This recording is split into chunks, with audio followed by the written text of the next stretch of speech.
What a beauty of a day. I'm just going to share the blue sky. Okay, the sun's just come out as I started speaking, which is absolutely spot on. So thank you, sun, for being on our side today. I wanted this video to happen. But today I'm going to share with you one simple tip and one simple trick of the mind that has really revolutionized my life over the last few years. And that is thinking about the words that I'm using when describing the things that I'm going to do in my day. Okay? Or the short version of that, being mindful of my opportunities and being mindful of my obligations. So, I'm going to give you a quick example. So today you can see that my hair is very long. Okay, it's very long, and the barbers are closed, so the hairdressers are closed. So I'm going to give myself a haircut this week.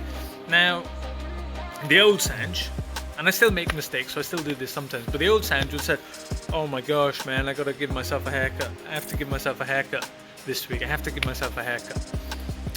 And I'm going to come back to that. And in about 11 minutes, I've got a Zoom call with two colleagues, and I say, "Oh my god, I have to go to this call in 10 minutes. Okay, I've got this call in 10 minutes, I have to go." That would have been the old Sanj. And then, this afternoon, I'm going to have lunch with my mum. Say, "Oh, I've got to have lunch with my mum, so I've got to go." Yeah, these would have been things that the old Sanj would have said.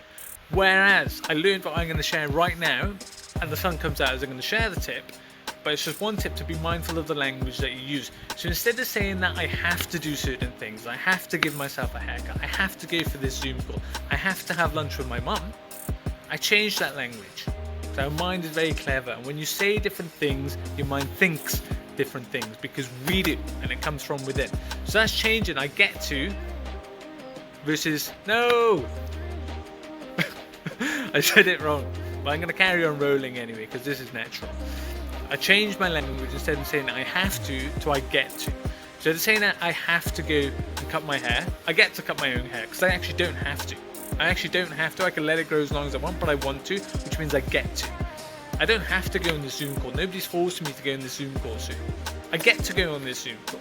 And I don't have to have lunch with mum. I definitely don't have to do that. She's not going to force me to come and have lunch with her. I get to have lunch with my mum. And when you use the words I get to versus I have to, you will notice that you feel a lot more positive in many more situations. And also it gives your mind an insight into what you can control and what you can't control. So please use more positive language going forward, and think about the things you get to do versus the things that you have to do. This is the time to change for the better.